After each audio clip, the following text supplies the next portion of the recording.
Fan, short for fanatic. According to Google, the definition of fanatic is someone who is filled with excessive or single-minded zeal, especially for an extreme religious or political cause, or in this case, a sports team. There's a reason that fans pay to be at sporting events and sit in the arena, and executives sit up in the suites and are paid to make the big decisions. They're expected to take the emotion out of it and look at things objectively. See, fans don't look at things objectively. They view things from an emotional perspective. And anytime emotion is involved, bad decisions follow. We don't make clear decisions when our emotions are at their peak. Case in point, fans right now of the Milwaukee Bucks. I've been looking at Twitter all week, watching as fans of the Milwaukee Bucks continuously call for Mike Budenholzer to be fired. Right now, today, in the middle of the season. Fire Bud is a popular hashtag right now. Now, I'm not going to sit here and blindly defend Mike Budenholzer. Is he the right coach for Giannis and the Bucks? I don't know. That's to be determined. He's been outcoached consistently in the playoffs. There was no excuse for them losing to the Raptors in the Eastern Conference Finals back in 2019.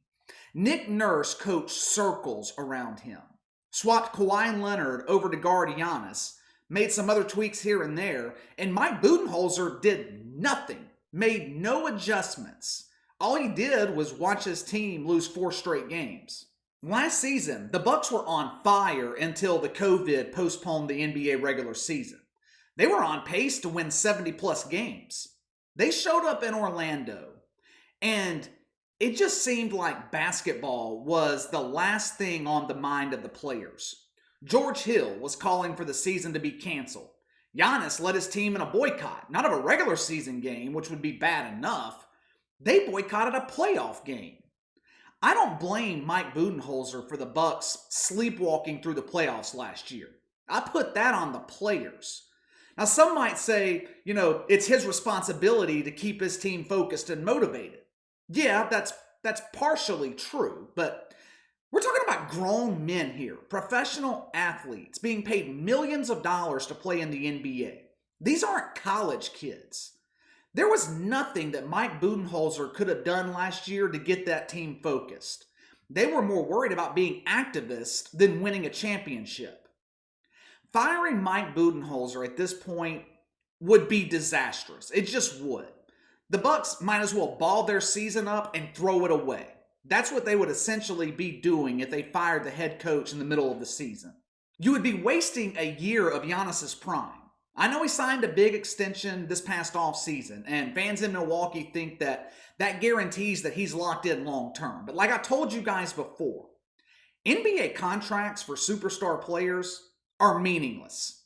All the contract guarantees is that the player will receive every dollar on the deal. From the team's perspective, the contract means nothing.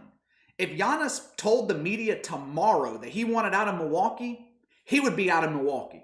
But my point is, you don't throw away the season because the Bucks go on a losing skid in the middle of February. It's funny how quickly fans can forget things. How many times have we heard that the regular season in the NBA doesn't matter? The games don't matter. It only matters if you win in the playoffs. That's what people say. Yeah, unless your agenda is to get your head coach fired. Then all of a sudden, regular season games count. Here's what I don't understand. What has been one of the biggest criticisms of Mike Budenholzer, especially the last 2 years? I mentioned it earlier. His failure to make adjustments. So they go out and they get Drew Holiday over the offseason, one of the better two-way guards in the NBA and an exceptional defender. Mike Budenholzer has made adjustments to their defensive schemes. But those adjustments take time. They had a shortened training camp. They have no time to practice during the season. Practice is non-existent. The Bucks are learning this new defense and learning these adjustments on the fly. They're learning on the job, which is exactly what the regular season is for in the NBA. You work your kinks out in the regular season, so by the time the playoffs come around, you're supposed to be a well-oiled machine. It just doesn't make sense to me. I mean, fans in Milwaukee complain that Mike Budenholzer doesn't make adjustments. So he makes adjustments. Naturally, there's a learning curve. Bucks lose a few games in a row, and fans want him fired. It just doesn't make sense. And another thing I think people are overlooking, the Milwaukee Bucks are exhausted. Friday night's win against the Oklahoma City Thunder marked their 14th game in 24 days. This team hasn't had more than one day off between games since late January. They're in the middle of a stretch of 17 games in 4 weeks. Do the math.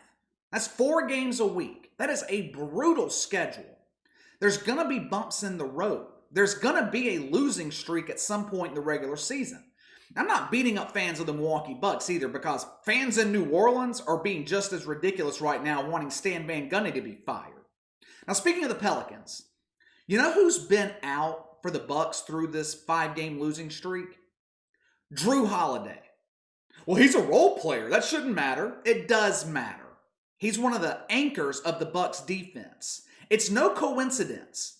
Milwaukee was in the middle of a 5-game winning streak when Drew Holiday went down with injury. They're 2-5 in his absence. Drew Holiday is an integral part of this team, both offensively and defensively.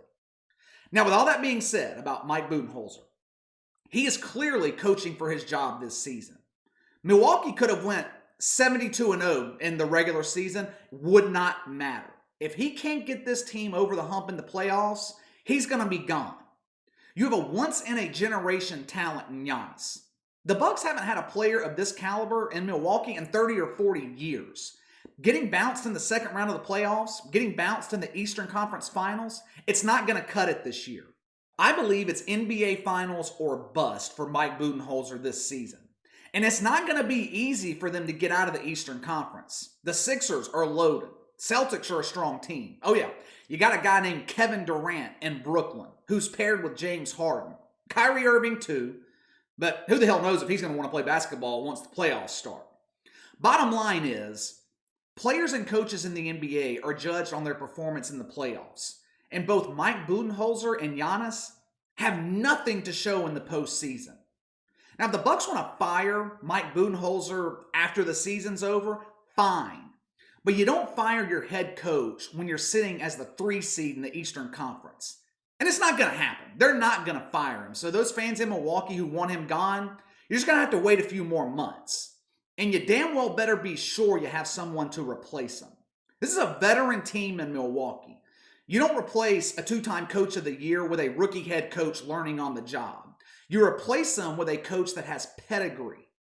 Is someone like that going to be available this offseason? I mean, Doc Rivers locked up in Philadelphia. Brad Stevens not going anywhere. Neither's Frank Vogel, Stan Van Gundy. Phil Jackson's not coming out of retirement to coach the Bucks. So if you want Mike Budenholzer gone, who do you replace him with? What do you guys think? I mean, obviously, Mike Budenholzer's job is on the line in Milwaukee. I mean, is he the right coach for this team? Are fans in Milwaukee overreacting? And if he's not the right coach, who should the Bucks go after? Let me know your thoughts.